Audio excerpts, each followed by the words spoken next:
Hello everyone. Ensure civil services द्वारा GS current affair के class में आप सब लोग का स्वागत है। हमारी जो टीम है इंश्योर सिविल सर्विसेज की डेली आपके लिए करेंट अफेयर्स का क्लास लेकर आती है। अभी तक हम लोग जो क्लास ला रहे थे शाम में 6 बजे के आसपास हमारा क्लास आता था, बट हम लोग चाह रहे हैं इसका टाइम चेंज कर दें और कल से हम लोग कोशिश करेंगे, कल या कल के बाद ट्राई करेंगे हम लोग कि आपकी क्लास सुबह 7 बजे के आसपास आए। चलिए, वो जब स्टार्ट होगी कल से तो हम लोग ध्यान देंगे, बट आज का क्लास हम लोग शुरू करते हैं। तो आज का क्लास जो है डेट मीन्स 14 मार्च 2022 का जो क्लास है जीएस के लिए, और जीएस में भी कौन सी करेंट अफेयर्स के लिए। ये जो टॉपिक है आपको जो भी एग्जाम आने वाले हैं सभी में आपको करंट अफेयर्स में ही हेल्प करेंगे। तो चलिए शुरू करते हैं, आपका टाइम ज़्यादा नहीं लेते हैं, उसके बाद शुरू करते हैं हम लोग। तो सबसे फर्स्ट जो न्यूज़ मैं आप लोग के लिए लेकर आया हूँ वो न्यूज़ है वीडेम डेमोक्रेसी रिपोर्ट का। तीसरा न्यूज़ है वीडेम डेमोक्रेसी रिपोर्ट का न्यूज़ है। तो ये वीडेम डेमोक्रेसी रिपोर्ट है क्या? तो देखिए, ये जो रिपोर्ट है कौन जारी करता है? ये जो रिपोर्ट जारी करता है स्वीडन का एक यूनिवर्सिटी है गोथेनबर्ग, उसमें वीडेम एक संस्था है उसके द्वारा जारी किया गया रिपोर्ट है वीडेम डेमोक्रेसी रिपोर्ट। ये जो संस्था है जो भी हमारे वर्ल्ड में कंट्रीज हैं, सारे कंट्रीज में जो डेमोक्रेसी का लेवल है, मतलब उनमें डेमोक्रेसी किसमें कितना डेवलप है, किसमें कितना लिबर्टी है और किसमें कितना निरंकुशता है, डेट मीन्स ऑटोक्रेसी है। तो ये डेमोक्रेसी और ऑटोक्रेसी, इसके बाद लिबरल्स, ये सारी बातों को ध्यान रखकर ये रिपोर्ट जारी करती है। तो ये जो रिपोर्ट जारी की है इसमें इंडिया का स्थान कौन सा दिया गया है?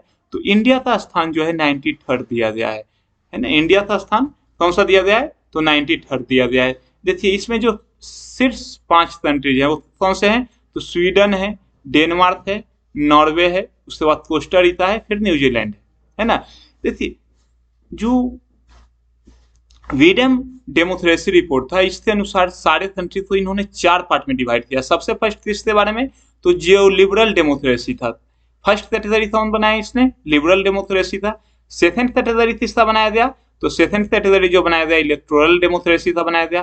थर्ड इलेक्टोरल ऑटोक्रेसी था और फोर्थ क्लोज्ड ऑटोक्रेसी था, है ना। तो इंडिया तो जो है इस कैटेगरी में रखा गया, इलेक्टोरल ऑटोक्रेसी कैटेगरी में रखा गया है। डेट मीन्स इंडिया जो है वो पूर्णतः लिबरल नहीं है, वो क्या है? निरंकुश है। बट किस टाइप का निरंकुशता है? तो यहाँ पर चुनावी निरंकुशता है। आप लोग को सुनने में, हमें भी सुनने में थोड़े से तो अटपटा लग रहे हैं, अटपटा लग रहा है कि हम निरंकुश कहाँ हैं। तो जो ये यूनिवर्सिटी का रिपोर्ट है इसके अनुसार यहाँ पर चुनाव तो होते हैं, चुनाव फेयर होते हैं, बट चुनाव के बाद निरंकुशता आ जाती है। यहाँ के शासन व्यवस्था में लिबरल नहीं रह पाते हैं। चलिए, ये सारी बातें डिटेल मेंस के लिए बाद में आप सोचिएगा, पहले हम पीटी के पॉइंट ऑफ व्यू से क्या सोच लें कि इंडिया का स्थान कौन सा मिला है? तो 93rd मिला है। टोटल कितने कंट्री पार्ट लिए थे? 179 कंट्री पार्ट के ऊपर इसमें रिपोर्ट बनाया गया था। और जो एशियन कंट्री है, खास करके जो साउथ एशियन कंट्री है, उसमें इंडिया से ऊपर कौन सा है? श्रीलंका भी इंडिया से ऊपर है, नेपाल भी इंडिया से ऊपर है, भूटान भी इंडिया से ऊपर है। सबसे लास्ट में कौन सा है जो हमसे नीचे है? तो सिर्फ पाकिस्तान जो है हमसे नीचे है। तो ये जो एलडीआई रिपोर्ट था इसमें आप इन बातों को सिर्फ ध्यान रखिए। टॉप पर कौन था? स्वीडन, डेनमार्क और नॉर्वे। और हमारे से नीचे जो साउथ एशियन कंट्री है ना, उसमें हमसे ऊपर कौन से हैं? श्रीलंका भी ऊपर है, नेपाल भी ऊपर है और भूटान भी ऊपर है। सिर्फ हमसे नीचे कौन सा है? तो पाकिस्तान जो है हमसे नीचे है। चलिए, तो आते हैं हम लोग नेक्स्ट न्यूज पर। तो नेक्स्ट न्यूज है हमारा जो त्रिपुरा सरकार द्वारा एक योजना लाई गई है किनके लिए? तो ये जो चाय श्रमिक है, डेट मीन्स जो टी प्लांटेशन में वर्क करते हैं, है ना, तो उनके लिए लाई गई है। किसके द्वारा लाई गई है? तो ये त्रिपुरा सरकार द्वारा लाई गई है ना। इनके द्वारा क्या प्रोवाइड करवाई जाती है? जो भी चाय बागान में काम करने वाली लेडीज हैं, खास करके ये जो योजना लाई गई है वो महिलाओं के लिए लाई गई है। और नाम क्या दिया गया है? मुख्यमंत्री चाय श्रमिक कल्याण प्रकल्प नाम दिया गया है। मुख्यमंत्री चाय श्रमिक कल्याण प्रकल्प। तो ध्यान दीजिएगा, तीसरा ये योजना है त्रिपुरा सरकार का, बहुत बार योजना से आपसे सवाल पूछे जाते हैं। किनसे द्वारा योजना, किनसे लिए लाई गई है योजना, तो ये लाई गई है महिलाओं के लिए। डेट मीन्स किसमें, तो किसके तहत, 2022 महिला अधिकारिता अभियान के तहत ये योजना लाई गई है। चलिए त्रिपुरा से रिलेटेड दो न्यूज और देख लेते हैं। त्रिपुरा के मुख्यमंत्री अभी कौन है, तो बिप्लब देब है ना। राज्यपाल कौन है, तो सत्येंद्र नारायण आर्य हैं। चलिए आगे बढ़ते हैं हम लोग नेक्स्ट न्यूज की ओर।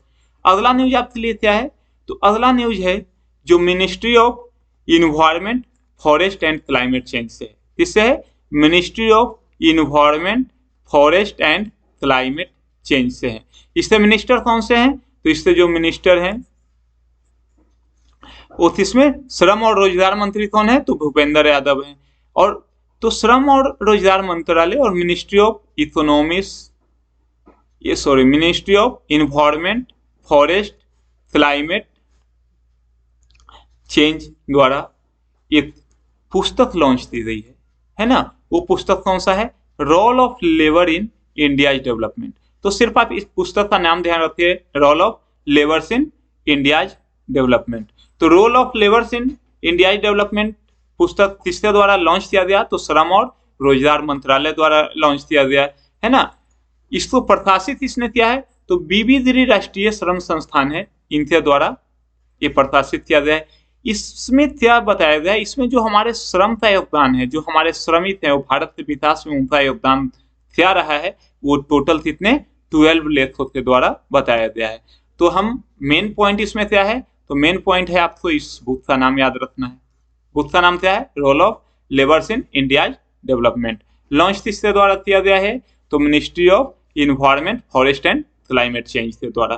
किसके बारे में बताया गया है, तो भारत के विकास यात्रा में जो श्रमिक का योगदान है उसके बारे में बताया गया है। डिटेल्स आपके पास साथ पीडीएफ शेयर किए हुए हैं, तो आप चाहें तो लिंक में जाकर इस पीडीएफ को देख सकते हैं। यह हमारा एक टेलीग्राम चैनल है, नाम है इसको इंश्योर सिविल सर्विसेज से।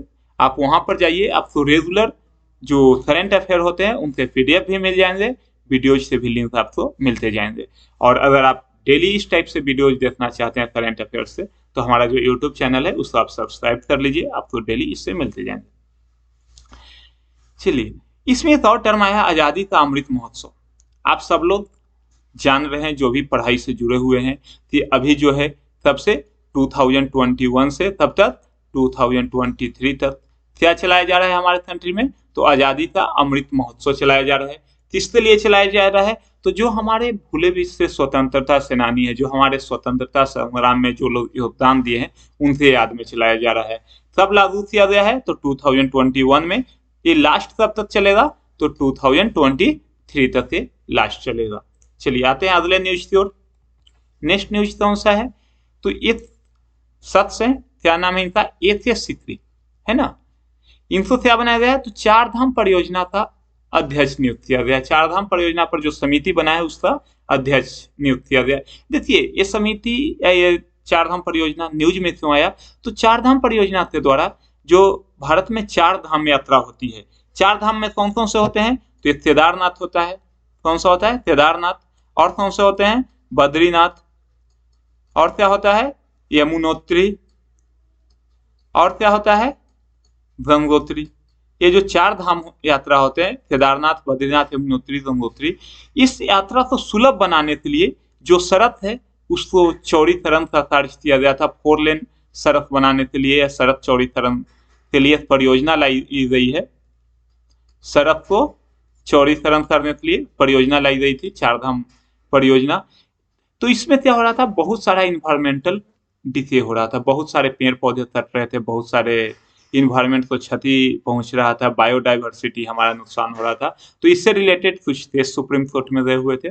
तो सुप्रीम कोर्ट ने इस योजना को हरी झंडी दे दी है, मतलब ये योजना वर्क करेगा और ये सुचारू रूप से चले, इसके लिए इन्होंने किसको, एस सिकरी को इसका अध्यक्ष बनाया है।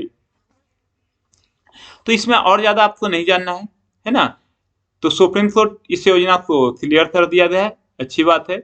इसका मेन वर्क क्या है, चार धाम जो यात्रा होता है ना, केदारनाथ, बद्रीनाथ, यमुनोत्री, गंगोत्री का उससे संपर्क में सुधार करने हैं। जो लोग उत्तराखंड से हैं, जो लोग उत्तराखंड पीसीएस, यूपी पीसीएस का एग्जाम देने जा रहे हैं, उनके लिए इसमें एक न्यूज इंपॉर्टेंट है। ये जो योजना है कौन से एनएच से जुड़ा हुआ है? तो NH 125 से। कौन से NH से जुड़ा हुआ है? तो NH 125 से। जो लोग उत्तराखंड पीसीएस का एग्जाम देने जा रहे हैं, इस न्यूज पर ध्यान दीजिएगा। ये योजना किससे जुड़ा हुआ है? NH 125 से। और NH 125 कहाँ से कहाँ तक है? तो ये जो है टनकपुर से लेकर पिथौरागढ़ तक है। कहाँ तक है? टनकपुर से लेकर पिथौरागढ़ तक है। टोटल 900 किलोमीटर का ये प्रोजेक्ट है, जिसको कंप्लीट करना है चारधाम परियोजना के अंतर्गत। तो चलिए आगे आते हैं अगले न्यूज की ओर। तो अगला न्यूज हमारे पास कौन सा है? तो अगला न्यूज जो है प्रति व्यक्ति शुद्ध राज्य घरेलू उत्पाद, है ना। क्या होता है? जो नेट स्टेट डोमेस्टिक प्रोडक्ट होता है ना, वो क्या होता है? जैसे डोमेस्टिक प्रोडक्ट GDP होता है, उसी तरह से क्या होते हैं? SDGP होते हैं, स्टेट डोमेस्टिक ग्रॉस प्रोडक्ट, है ना। बट जो नेट स्टेट डोमेस्टिक प्रोडक्ट है, उसमें जो बड़े राज्य हैं हमारे देश के, वैसे राज्य जिनकी आबादी 1 CR से ऊपर है, वैसे राज्य जिनकी आबादी 1 करोड़ से ऊपर है, जिनकी पॉपुलेशन 1 CR से ज्यादा है, उसमें SDGP में सबसे ऊपर कौन सा स्टेट का नाम आया है? तो सबसे ऊपर जो स्टेट का नाम आया है वो तेलंगाना का नाम आया है। ये आंकड़ा कौन जारी करता है? तो ये जो डेटा जारी करता है ministry of statistics and programme implementation जारी करता है। Ministry of statistics and programme implementation वाले जारी करते हैं। तो कौन सा है? शुद्ध घरेलू राज्य उत्पाद में सबसे ऊपर तीसरा स्थान आया है, तो तेलंगाना का स्थान आया है ना। अब तेलंगाना से 2 और न्यूज देख लेते हैं।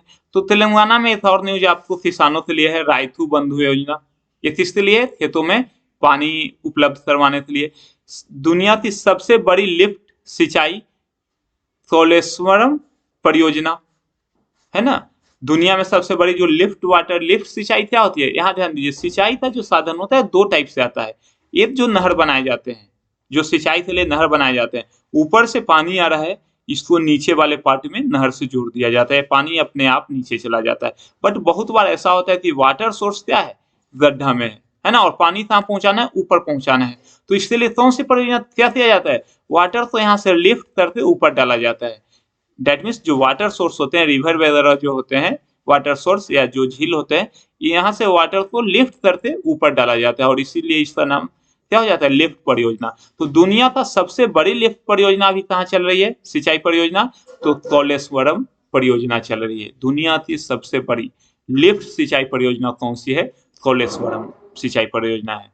चलिए, तेलंगाना के राज्यपाल तामिलसाई सुंदरराजन, मुख्यमंत्री कौन है अभी? तो के चंद्रशेखर राव है। चलिए, तेलंगाना का भी न्यूज आप जान लिए। आते हैं अगले न्यूज पर। अब अगला जो न्यूज है किससे रिलेटेड है? त्रिशूल से रिलेटेड है।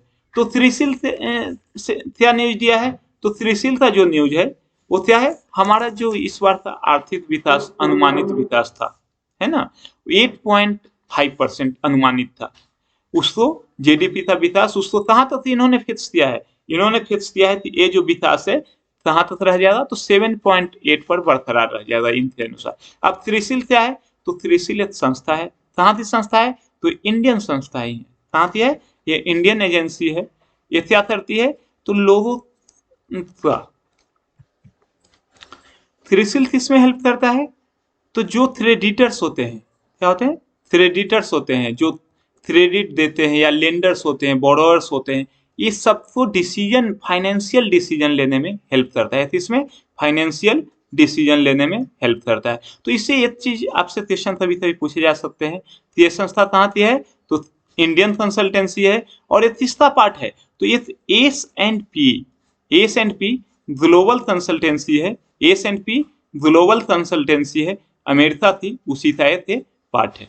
तो चलिए, त्रिशूल के अनुसार हमारा जो GDP का विकास अनुमान कितना है? तो 7.8% है। आप इसको ध्यान रखिएगा। आते हैं अगले न्यूज की ओर। अगला न्यूज किससे है? तो इस और बुथ है, on board my years in BCCI। तो इसका अनावरण किसने किया था? तो शरद पवार ने। ये तीसरा है, तो रत्नाकर शेट्टी का आत्मकथा है। रत्नाकर शेट्टी किसमें थे? तो जो BCCI है उसके गवर्निंग बॉडी में थे, उसके डिसीजन मेकर थे पहले। उन्होंने अपनी आत्मकथा लिखा है on board my years in BCCI. तो इस पुस्तक का सिर्फ नाम आपको ध्यान रखना है, किसके द्वारा लिखा हुआ है, रत्नाकर सेठी का लिखा हुआ है। इससे ज्यादा इस न्यूज में कुछ भी नहीं। बीसीसीआई क्रिकेट के बारे में सब लोग बहुत न्यूज जानते हैं, तो मैं इसका चर्चा भी नहीं करने जा रहा हूँ। आते हैं अगले न्यूज पर, है ना। अगला न्यूज क्या है, बैंक बोर्ड ब्यूरो, है ना। बैंक बोर्ड ब्यूरो किया गया इसके द्वारा। तो ये बैंकों की गुणवत्ता बढ़ाने के लक्ष्य से जो सार्वजनिक क्षेत्र के बैंक थे, सार्वजनिक क्षेत्र के बैंक कौन कौन से हैं, जो हमारे नेशनलाइज बैंक है ना, उनका जो प्रबंधन है, उनका जो मैनेजमेंट है, उसको सही तरीका से चलाने के लिए एक बोर्ड है। वो बोर्ड कौन सा है, बैंक बोर्ड ब्यूरो, है ना।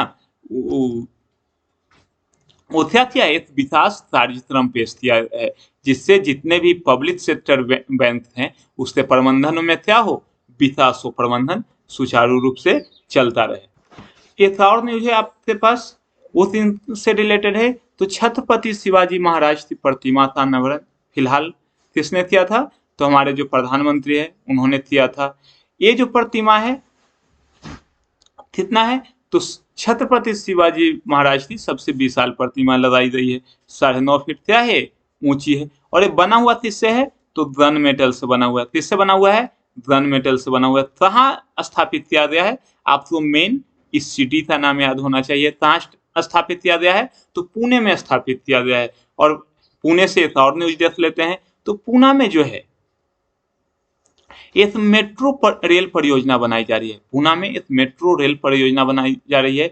इसमें ये परियोजना में जो भी कोच बनाए जा रहे हैं, जो भी कोच बनाए जा रहे हैं, किसके तहत बनाए जा रहे हैं, मेक इन इंडिया के तहत, स्वदेश रूप से निर्मित। दैट मीन्स ये जो एल्युमिनियम वाली जो कोच है वो पूर्णतः इंडियन टेक्नोलॉजी और मतलब स्वदेशी रूप से बनाया गया है और मेक इन इंडिया के तहत बनाया गया है। इसमें मैक्सिमम जो टेक्नोलॉजी है वो इंडियन यूज किया गया है। तो पुणे मेट्रो से सिर्फ ये चीज जानना है आपको कि यहाँ जो कोच बनाए जा रहे हैं वो स्वदेशी रूप से निर्मित है, मतलब इंडिया में बना हुआ है। और किस टाइप के हैं, तो एल्युमिनियम बॉडी कोच है, जो नई टेक्नोलॉजी लाई गई है। चलिए, तो न्यूज इतना ही था आज के लिए, आप लोग के लिए। अब आते हैं इससे रिलेटेड जो करंट अफेयर से रिलेटेड कुछ जो क्वेश्चन है आपको, क्योंकि क्लास में आपको 10 क्वेश्चन भी करवाए जाते हैं डेली, ताकि आप प्रैक्टिस करो क्वेश्चन का और इससे रिलेटेड जो भी न्यूज हो आप, या जो भी एग्जाम में इससे रिलेटेड आ जाए तो आप उसके आंसर दो, क्योंकि विदाउट क्वेश्चन प्रैक्टिस आप कुछ भी नहीं कर सकते हैं। चलिए आगे आते हैं, आगे देखते हैं हम लोग। तो फर्स्ट क्वेश्चन आपके पास क्या है, तो भारत ने यूक्रेन से बढ़ते संकट के बीच 2022 में एक बहुपक्षीय अभ्यास से मना कर दिया है। अब ये बहुपक्षीय एक्सरसाइज क्या होते हैं, तो बहुपक्षीय एक्सरसाइज होते हैं जिसमें एक से ज्यादा कंट्री उनसे या उनसे आर्मीज क्या होते हैं एक्सरसाइज में पार्टिसिपेट करते हैं। तो 4 एक्सरसाइज का नाम यहाँ पर दिया गया है। सबसे फर्स्ट कौन सा नाम है, सी ब्रिज। तो इसके बारे में हम थोड़ी सी बात कर लेते हैं। देखिए अभी रसिया यूक्रेन युद्ध चल रहा है, तो सी ब्रिज के बारे में थोड़ा सा जान लेते हैं। तो सी ब्रिज एक्सरसाइज जो है ये कहाँ, तो ये जो 2021 में अरेंज करना था, किसके पास से अरेंज करना था, तो ब्लैक सी में। कहाँ होना था ये, ब्लैक सी में। ब्लैक सी के पास क्या है, तो यूक्रेन है ना, ब्लैक सी में अरेंज होना था। इसका हेड कौन था, कौन लीड करता है इसको, तो इसको लीड करने वाले यूएसए था। और कौन से था, यूक्रेन थे, यूएस और यूक्रेन थे। अब यूएस यूक्रेन इसको लीड करते थे, इसको सी ब्रिज एक्सरसाइज को। पार्टिसिपेट कंट्री कौन से थे, तो जो भी ब्लैक सी से रिलेटेड कंट्री है, जो ब्लैक सी से जुड़े हुए कंट्री हैं और जो नेटो का सदस्य है, ये दोनों कंट्रीज में क्या करते, पार्टिसिपेट करते। टोटल कितने कंट्री पार्टिसिपेट करने वाले थे, तो 32। सी ब्रिज पर ध्यान दीजिए, इसमें ब्लैक सी में होना था। इसका हेड कौन था, यूएस और यूक्रेन इसको हेड करता। पार्टिसिपेट कौन से करते, तो जो भी ब्लैक सी से जुड़े हुए कंट्री हैं, उसके बाद जो नाटो के सदस्य हैं वो दोनों पार्टिसिपेट करते। किस टाइप का एक्सरसाइज था, तो ये तीनों के लिए किया गया था। सी भी था, लैंड भी था और एयर एक्सरसाइज भी थे, तीनों थे। ये सब स्टार्ट हुआ था, ये बहुत पहले 1997 में स्टार्ट हुआ था, है ना। तो देखिए ये जो ब्लैक सी ब्रिज एक्सरसाइज है ये पहले हो चुका है, है ना। तो ये जो इंडिया न तो ब्लैक सी से लगा हुआ कंट्री था और न ही नेटो का सदस्य था, तो इंडिया इस एक्सरसाइज में पार्टिसिपेट नहीं किया था और इसको पार्टिसिपेट करना भी नहीं था। अगर पार्टिसिपेट करना होता तब तो मना करता। तो ये जो ऑप्शन है सी ब्रिज, ये ऑप्शन में सही नहीं है। इससे आपको सिर्फ ये जानना है सी ब्रिज डालने से कि ये कहाँ होना हुआ है, तो ब्लैक सी में हुआ है। पार्टिसिपेशन कंट्री कौन से थे, तो जो ब्लैक सी से जुड़े हुए नाटो के सदस्य है। हेड कौन था इसका, तो यूएस और यूक्रेन। कितने लोग पार्टिसिपेट किए थे, तो 32 कंट्रीज पार्टिसिपेट किए थे। ये 32 कंट्रीज कितने थे, तो 6 कॉन्टिनेंट से थे, 6 कॉन्टिनेंट से 32 कंट्री थे। आते हैं नेक्स्ट, सोबरा बैरियर। यस, इंडिया इसी में जाने से मना कर दिया। ये एक्सरसाइज तब से होना था, तो सोबरा बैरियर क्या था, तो इसमें इंडिया को पार्टिसिपेट लेना था, करना था। और इस कहाँ होना था इसको, तो ये जो था यूके में होना है सोबरा बैरियर। ये सबसे तब इसका डेट था, तो 7 टू 23 मार्च तक इसका डेट निर्धारित था। तो इंडिया इसमें पार्टिसिपेट करने से मना कर दिया गया। सोबरा बैरियर में क्या पार्टिसिपेशन में इंडिया का क्या था, तो ये अपना 5 तेजस एयरक्राफ्ट यहाँ भेजने वाला था। 5 तेजस एयरक्राफ्ट यहाँ पर भेजने वाला था, किसमें, यूके में, सोबरा बैरियर एक्सरसाइज के लिए, है ना। अब जानते हैं तेजस, तो तेजस के बारे में सब लोग जानते हो। ये क्या है, ये single engine multi role aircraft है। तेजस क्या है, तो single engine multi role, single engine क्या है, मल्टी रोल एयरक्राफ्ट है, मल्टी रोल एयरक्राफ्ट है। किसके द्वारा ये बनाया जा रहा है, तो HAL हिंदुस्तान एयरोनॉटिक्स लिमिटेड के द्वारा बनाया गया है। तेजस किस लिए बनाया गया है, तो जो इंडिया में MiG-21 है इसको रिप्लेस करने के लिए कौन सा एयरक्राफ्ट यूज किया जाएगा, तो तेजस को यूज किया गया। तो ये जो हिंदुस्तान एयरोनॉटिक्स लिमिटेड है, इसके द्वारा कितने टाइप के एयरक्राफ्ट बनाए गए हैं, तो देखिए सुपरसोनिक कैटेगरी में, किसमें, सुपरसोनिक कैटेगरी में। अब ये सुपरसोनिक कैटेगरी क्या होता है, तो सुपर और अल्ट्रासोनिक, दो कैटेगरी होते हैं। कौन सा, अल्ट्रासोनिक और सुपरसोनिक, है ना। और होते हैं हाइपरसोनिक, हाइपरसोनिक। तो जो सुपरसोनिक कैटेगरी का एयरक्राफ्ट है, और सुपरसोनिक कैटेगरी किसका बारे में बोला जाता है, जिस एयरक्राफ्ट का स्पीड, जिस प्लेन का स्पीड साउंड के स्पीड से मैच करे, किससे, साउंड स्पीड से मैच करे या इससे ज्यादा हो, है ना। साउंड का स्पीड तो किसमें हम लोग मेजर करते हैं, तो साउंड का स्पीड तो हम लोग मैथ में मेजर करते हैं, किसमें, मैथ में। तो जिसका स्पीड 1 मैथ या उससे ज्यादा हो, इसको क्या बोलते हैं, सुपरसोनिक बोलते हैं। और हाइपरसोनिक किसको बोला जाता है, हाइपरसोनिक बोला जाता है जिसका स्पीड 5 मैथ से ज्यादा हो। हाइपरसोनिक किसको बोला जाता है, जिसका स्पीड 5 मैथ के रेंज में हो, डेट मीन साउंड के स्पीड से 5 गुना से ज्यादा हो। तो हम लोग जान गए सोबरा बैरियर में इंडिया पार्टिसिपेट करने से मना कर दिया गया है। इससे रिलेटेड हम लोग तेजस के बारे में जान गए। तेजस क्या होता है, single engine multi role aircraft होता है। कौन बनाया है इसको, तो ये हल के द्वारा बनाया गया है। हल that means Hindustan aeronautics limited के द्वारा बनाया गया है ना। थोड़ा रफ कर लेते हैं इसको ताकि आगे का न्यूज आपके लिए सही हो जाए। चलिए अब आते हैं, अगला जो है कौन सा है, डिजर्ट नाइट। ये डिजर्ट नाइट किस टाइप का एक्सरसाइज है, तो डिजर्ट नाइट एक्सरसाइज है जो इंडिया में ही होता है। किसके बीच में, तो इंडियन और फ्रांस एयरबेस के बीच में, फ्रांस आर्मी के बीच में, आर्मी एयरफोर्स के बीच में। तो इंडियन एयरफोर्स किसके बीच में होता है डेजर्ट नाइट, इंडियन एयरफोर्स और फ्रांस एयरफोर्स के बीच में, जो इस साल हुआ है। यस, हुआ है 2021 में।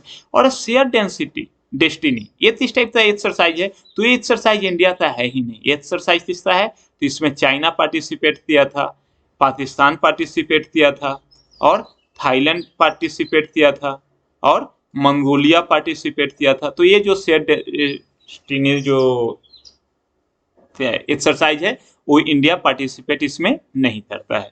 तो चलिए फर्स्ट क्वेश्चन हम लोग देख लिए। आते हैं अगले सवाल पर। नेक्स्ट है किससे, तो वार्षिक पोलियो राष्ट्रीय टीकाकरण 2022, है ना। इसका आयोजन कौन सा कब किया गया, तो इसका आयोजन जब किया गया वो 27 फरवरी को किया गया।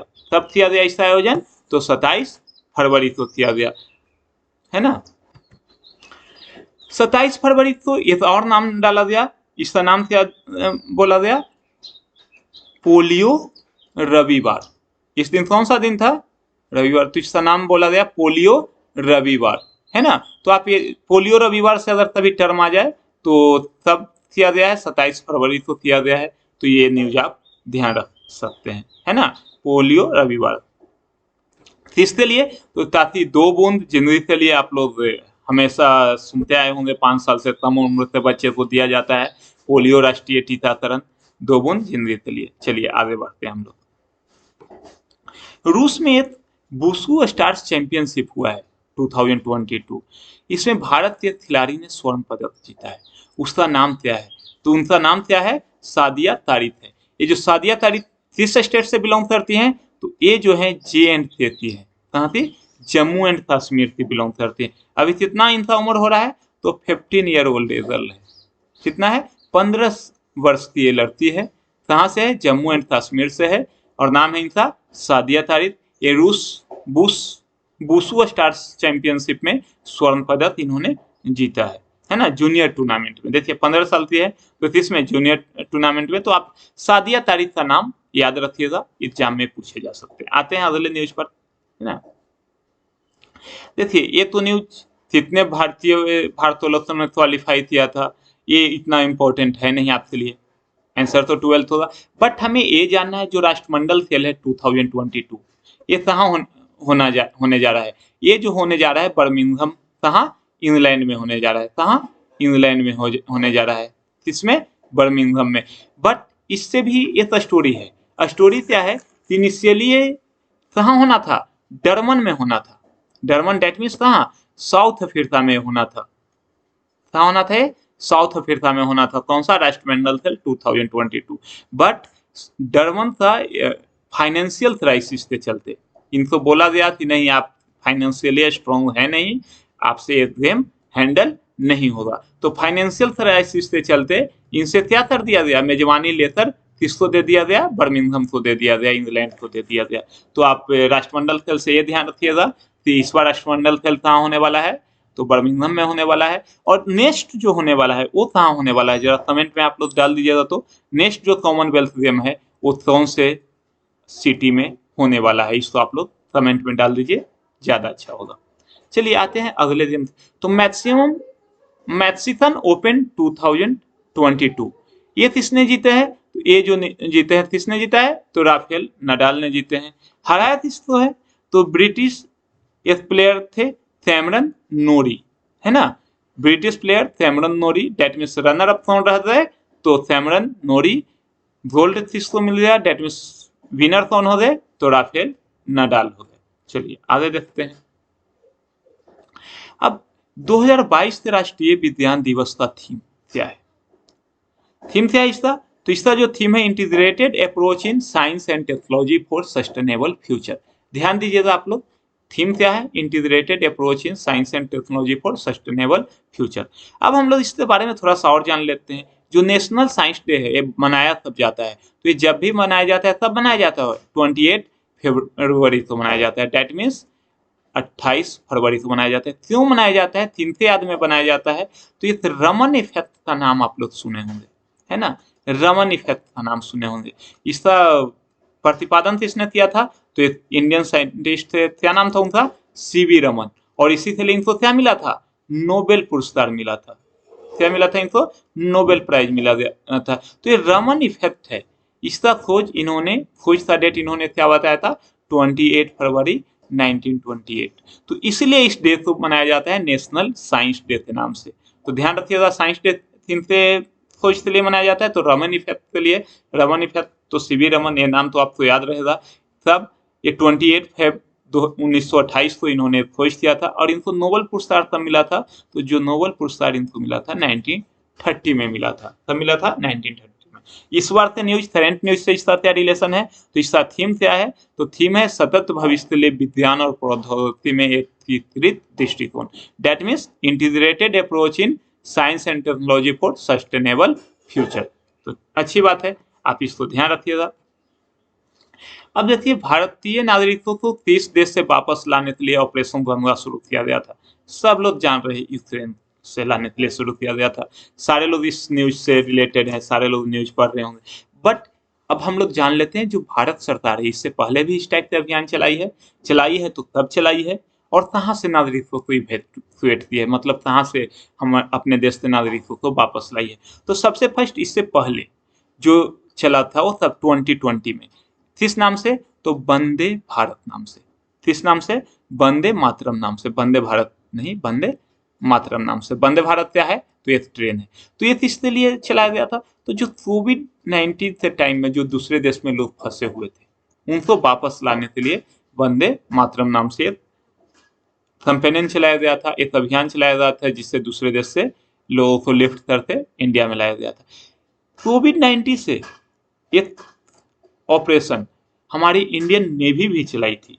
क्या, इंडियन नेवी भी चलाई थी। उसका नाम क्या था, तो उसका नाम था समुद्र सेतु। दैट मीन्स ये जो ऑपरेशन चला रही थी दूसरे देशों को से नागरिकों को ला रही थी, तो किससे ला रही थी, शिप से, जहाज से, है ना। तो ये इंडियन नेवी का था स्कीम और ये वंदे मातरम किसका था, तो एयरफोर्स और इंडियन भारत सरकार जो हमारे प्लेन थे, सिविल प्लेन, उसके द्वारा लोगों को बाहर से लाया गया था। और समुद्र सेतु में किसके द्वारा, प्लेन के द्वारा। कौन चलाया था, तो इंडियन नेवी के द्वारा चलाया गया था 2022 में। इससे पहले भी चलाया गया है। तो यस, 2015 में भी एक प्रोग्राम चलाया गया था। क्या नाम था इसका, राहत। क्या नाम था, राहत। ये कहाँ से, तो यमन से लाया लोगों को वापस लाने के लिए। यमन और वहाँ जो हुती विद्रोही थे, है ना, ये दोनों के बीच जब युद्ध हो रहे थे, है ना, गृह युद्ध यमन में हो रहा था, तो यमन से लोगों को वापस लाने के लिए कौन सा अभियान चलाया गया था, तो राहत चलाया गया था। कब चलाया गया था, तो 2015 में चलाया गया था। और 2015 में मैत्री नाम से भी चलाया गया था। ये इसलिए मैं बता दे रहा हूँ, इतना इंपॉर्टेंट तो है नहीं, बट मैत्री ये कहाँ से लाने के लिए, तो ये नेपाल से लोगों को लाने के लिए। तब 2015 में वहाँ पर जब भूकंप हुए थे, भूकंप आए थे, बहुत सारे भूकंप आए थे, कंटिन्यू 2-3 दिन कंटिन्यू भूकंप आए थे, तो नेपाल से लोगों को इंडिया सरकार वापस लाने के लिए जो अभियान चलाई थी उसका नाम क्या था, मैत्री नाम था। नेपाल से लाने के लिए कौन सा नाम था, मैत्री। तब 2015 में। एक और अभियान चला था तब 2011 में, है ना। और 11 में कहाँ से लाने के लिए चला था, तो लीबिया से। कहाँ से, लीबिया में जब युद्ध हो रहे थे तो वहां से वापस लाने के लिए एक अभियान चलाया गया था। वो तब चलाया गया था 2011 में। इस अभियान का नाम क्या था, ऑपरेशन का नाम क्या था, सेफ होम कमिंग, मतलब सुरक्षित घर। ये सेफ होम कमिंग नाम से चलाया गया था। एक और चलाया गया था इससे पहले 2006, यहाँ एक इसका नाम क्या था, सकून। देखिए आप ये याद रखिए, नाम याद रखिए, कहाँ के लिए चलाया गया था इसको याद रखिए, इस भी याद रखना बहुत ज्यादा जरूरी नहीं है।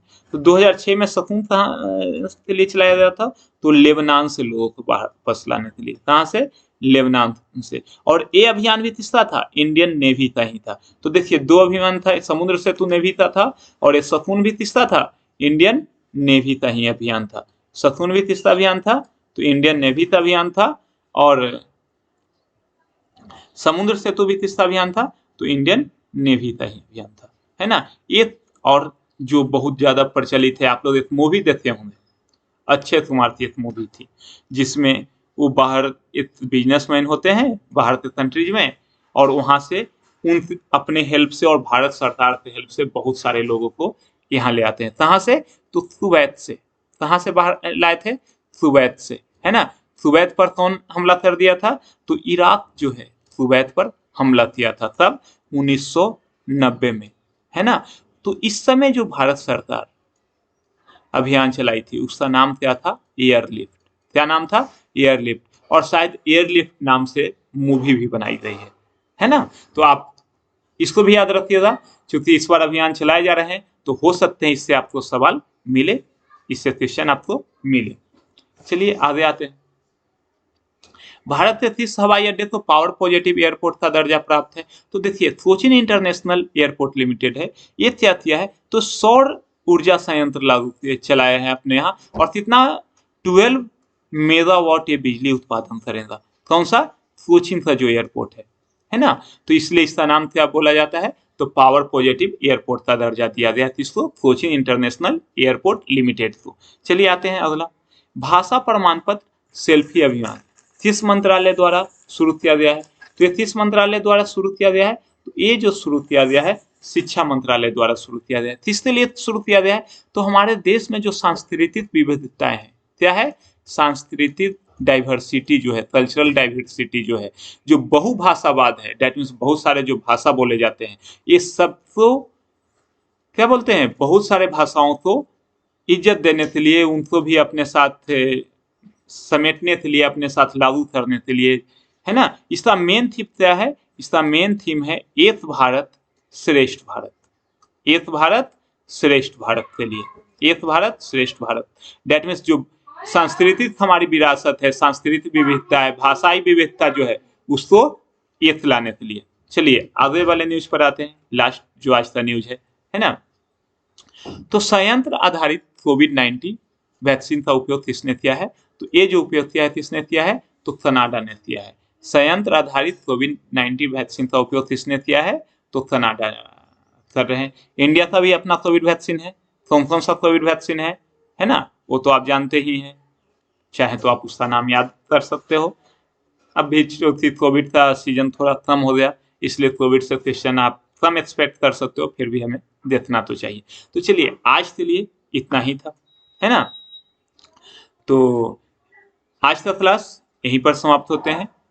अगर आप लोग को डेली चाहिए करंट अफेयर से रिलेटेड क्लासेज, है ना? आपको डेली 10 क्वेश्चन भी दिए जाएंगे और 10 न्यूज भी आपको प्रोवाइड करवाए जाएंगे। इसके बाद जो सैटरडे या संडे को आपको वीकली पूरे एक वीक का जो न्यूज होगा, है ना, उससे वीडियो भी इस संडे से प्रोवाइड करवा दिए जाएंगे।